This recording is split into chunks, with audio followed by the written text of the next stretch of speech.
A bill allocating more state funding to local governments around the state is advancing in the state legislature. And if approved, individual municipalities could get a 15% budget increase. The shared revenue bill would provide a total of $227 million going to counties, cities, and Wisconsin towns.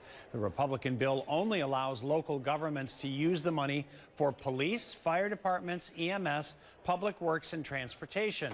The bill also limits public health powers to shut down businesses and limits aid for municipalities that reduce policing. State Assembly Speaker Robin Vos says negotiations for this bill are over.